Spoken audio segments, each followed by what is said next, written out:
Magandang hapon po muli. Sa hapon pong ito, napakaganda po ng ating talatang binasa. Hebrews chapter 13, and I will read it again. 13 verses 5 to 6. Let your conduct be without covetousness, and be content with such things as you have. For he himself has said, I will never leave you nor forsake you. In the original translation po, yung pong talatang ito ay 3 beses pong inulit yung never. I will never leave you, just to emphasize kung gaano po katapat ang Diyos sa buhay ng bawat isa sa atin. Maaari po may iba, may pinagdaanan, dala po nung nakaraang bagyo, pero ang Diyos po nananatiling tapat. Kasi po hindi siya tapat, baka po wala na tayo dito. Maybe we are 6 feet below the ground. Verse 6. So we may boldly say, the Lord is my helper, I will not fear, what can man do to me? Ang ating pong pag-aaralan ngayon ay marahil sasabihin ninyo ay isang pamilya, isang palasak na kwento sa Biblia na ilang beses ko nang nadinig, nabasa marahil, pero naitanong na po ba natin sa ating mga sarili kung bakit ba talaga nagtagumpay si David laban kay Goliath? At ito po yung ating pag-aaralan. Meron po tayong 4 na sikreto. May I say secret? Or maaaring hindi na po ito sikreto sa ilan. Pamagat po nito, the 4 secrets of David's victory against Goliath. Siguro maitatanong mo, napaka-basic naman. Siyempre, tinalo ni David si Goliath dahilan sa kanyang tirador o dahil sa kanyang panghilagpos o sling ang tawag doon. Pero bago po yan, ay alamin muna po natin kung ano ba yung characteristics or character or description ng kanyang kalaban para po makita natin kung ano ba talaga ang naging actual na katauhan nitong kalaban ni David. Ang sabi po dito sa 1 Samuel chapter 17 verse 4, at lumabas ang isang bayani sa kampamento o sa camp ng mga Pilisteo na nagngangalang Goliath, taga Gath, na ang taas ay 6 na siko at 1 dangkal. Siguro po, kung titingnan natin kung ano yung real height or actual height ni Goliath dito, ay kung titingnan natin ito sa ating sukat ngayon, ito po ay lumalabas na 9 feet plus. Ang pinakamataas po na basketball player ay nasa 7 feet plus. Pero si Goliath po, ang kanyang taas ay 9 feet plus. Kasi ang sabi rito, 6 na siko at 1 dangkal. So kinuha ko po yung actual na taas talaga ni Goliath dito. Ang kanyang height ay 9 feet plus. At hindi lamang po siya matangkad na tao, mula po pagkabata, siya ay sinanay na upang maging isang mandirigma. Bukod sa kanyang tangkad, ay may malaki siyang pangangatawan, sanay humawak ng mga sandatang pandigma, at bukod pa rito, ay mayroon siyang tagadala ng kanyang shield. Yan po yung katauhan ng Goliath na lalabanan ni David. At sino naman po ang hindi matatakot kung ito ang makakaharap mo? Ano? Pagka po si Deacon ang nakakatabi ko, nanliliit ako. Bakit? Ang tagtag ni Deacon, talagang tumitingala ako pagka siya ay kausap ko. Si Deacon nasa 6, ano po kayo, Deacon? 6'2". Ano? 6'2". Tinitingala mo na, how much more yung 9 feet plus? Okay? So, dito po sa unang Samuel, aaralin po natin isa-isa kung ano yung 4 na dahilan kung bakit talaga nagtagumpay si David laban kay Goliath. Okay? So, sabi po rito sa unang Samuel, kabanatang 14, talatang 17 at 20. At sinabi ni Isai, o Jesse sa English, kay David na kanyang anak, dalhin mo ngayon sa iyong mga kapatid ang isang ipa nitong trigo na sinangag, at itong 10 tinapay, at dalhin mong madali sa kampamento sa iyong mga kapatid. At si David ay bumangong maaga sa kinaumagahan at iniwan ang tupa na may isang tagapag-alaga. At siya'y naparoon sa kinaroroonan ng mga karo habang ang hukbo na lumalabas sa pakikipaglaban ay sumisigaw ng pakikipagbaka. Ano po yung unang makikita natin dito na dahilan kung bakit nagtagumpay si David laban sa kanyang napakalaking kalaban? Ito po yung unang dahilan. Natutuhan niyang sumunod sa kanyang ama. Sa palagay po ninyo, makikita po ba ni David yung tunay na kalagayan ng kanyang mga kababayan kung hindi siya sumunod sa kanyang ama? Hindi po niya makikita yung nakahihiyang kalagayan ng kanyang mga kababayan sapagkat yung Pilisteyong ito ay sumisigaw araw-araw ng isang sigaw na sinasabi, "Give me a man that I can fight him."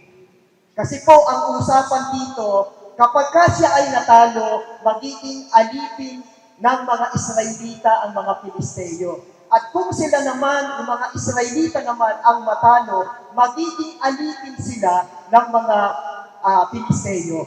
Yun po ang kanilang kasunduan. Sino naman po ang hindi matatakot dito? Pero sa pagkakataon pong ito, nakita natin dito na itong si David ay sumunod sa kanyang ama. Meron po akong tinuturong awit o kanta sa mga bata. Ganito po ang lyrics. Obedience is the very best way to show that you believe. Doing exactly what the Lord's command, doing it happily. Meron po kasing sumusunod na nakamunyangon ang mukha. Merong sumusunod na naka-frowning face. May tinatawag nila na naka-poker face. Hindi po ito talagang pagsunod. Kapag po ang isang tao, sumusunod lang siya nang wala talaga sa puso niya, it is not obedience anymore. This is disobedience. Doing exactly what the Lord's command, doing it happily. Action is the key. Do it immediately. Joy you will receive. Obedience is the very best way to show that you believe. Sinabi ni Samuel, ang pagsunod ay maigi kaysa hain. Obedience is better than sacrifice. May mga tao, handog lang ng handog, sabi lang ng sabi, Panginoon, Panginoon, pero wala kang makitang pagsunod. Ang sabi ng Biblia, obedience is better than sacrifice. Kahit handog ka ng handog, kung hindi ka naman marunong sumunod sa Kanya, yung handog mo ay nagiging isang mabahong samyo sa Kanyang harapan. Hindi mabangong samyo. Remember, in obedience, there is always a blessing. Sa pagsunod po ay mayroong pagpapala. Kaya huwag po tayong magkaroon ng pusong hindi marunong sumunod kasi sabi ko nga po, ginagawa natin ng masama ang ating sarili kung hindi tayo marunong sumunod. Pangalawa, na natutunan ni David. Natutuhan niyang gamitin ang karanasan sa pakikipagbaka. Ano po ang ibig sabihin nito? Noong pong panahon ito ay sinabi ni David kay Saul, kasi si Saul po ang hari noon. Dahil pinatawag siya at sinabing, talaga bang gusto mong labanan si Goliath? Ano naman ang credential mo? Siyempre, tatanungin siya nung hari. Ang mahal na hari, kapag po sinasalakay ng mga oso o lobo yung aking mga tupa, ay ginagamitan ko po siya ng karanasan ko sa pakikipaglaban. Ano po ito? dahil po itong si David ay tagapag-alaga ng mga tupa, natutunan niya kung paano ipaglaban ang kanyang mga tupa. Kasi mauubos po ang kanyang alaga kung hindi siya marunong makipaglaban sa mga hayop na pwedeng sumila sa kanyang mga alaga. Bawat isa sa atin po ay may kanya-kanyang karanasan sa buhay na natutunan natin, na nakatulong sa atin upang harapin ang buhay na may karunungan. Kung hindi po tayo natuto sa ating pagkakamali, hindi tayo natututo sa buhay. It has been said that experience is our best teacher. But did you know that experience is a cruel and also at the same time an expensive teacher? In what ways? In our decision making, una, may kinalaman sa pag-ibig. May mga taong nabigo, muling bumangon, pero muling nabigo.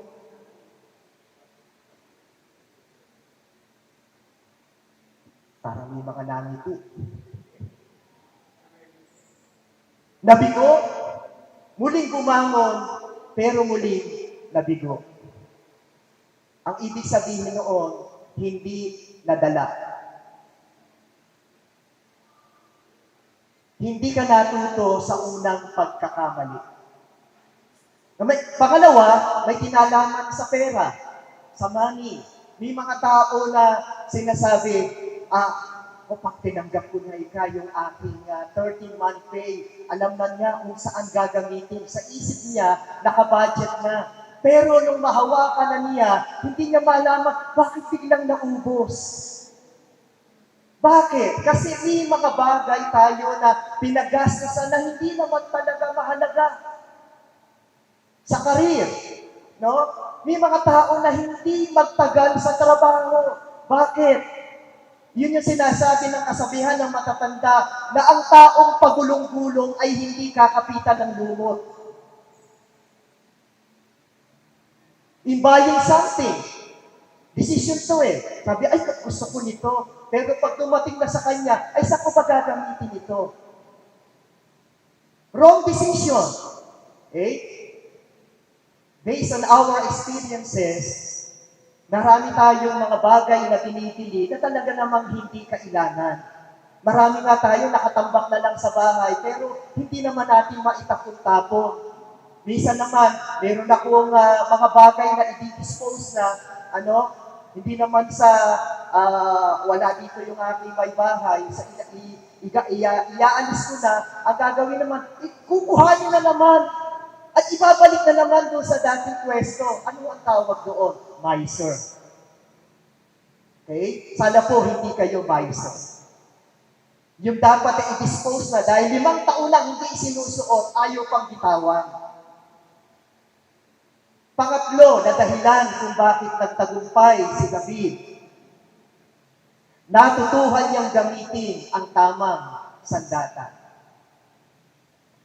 Unang Samuel, kabanatang 17, talatang 40, at tinangnan niya ang kanyang tungkod sa kanyang kamay, at pumili siya ng 5 makinis na bato mula sa batis, at sinilid sa supot pastor, at ang kanyang panghilagpos o sling ay nasa kanyang kamay at siya'y lumapit sa Filisteo.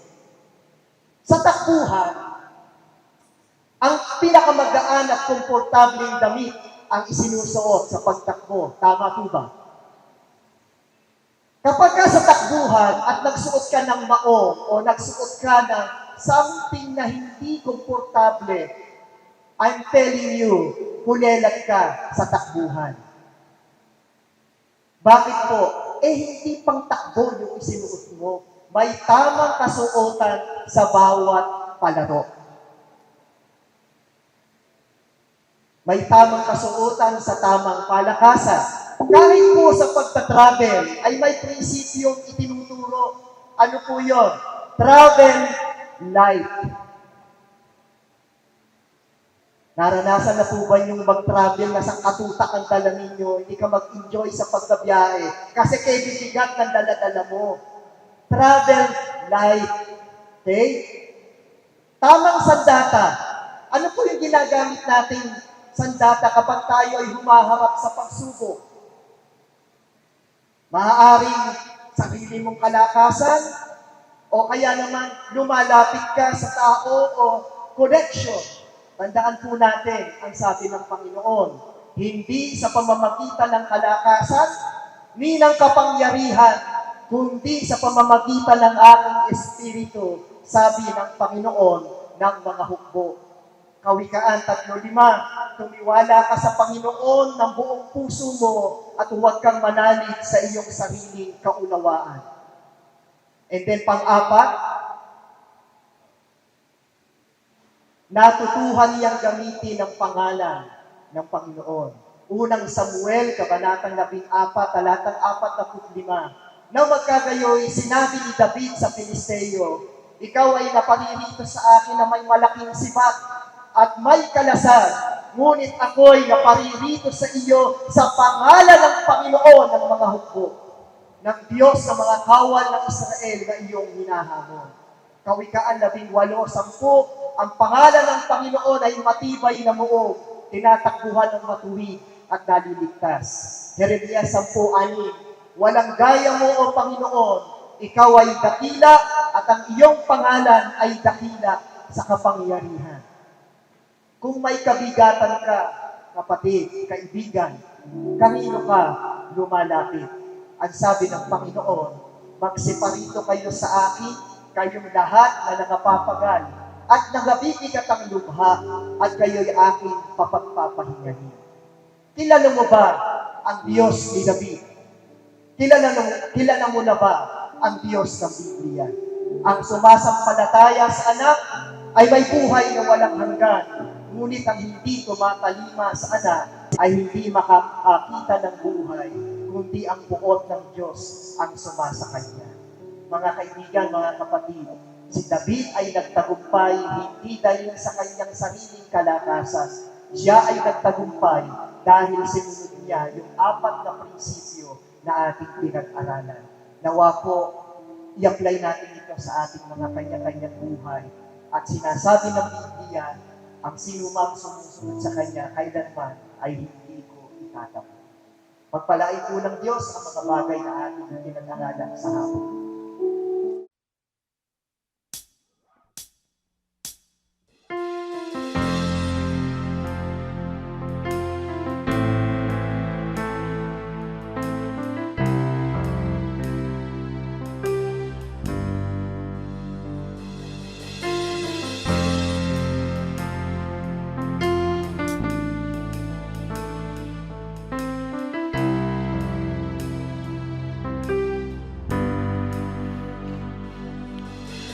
Hide me now under your wings.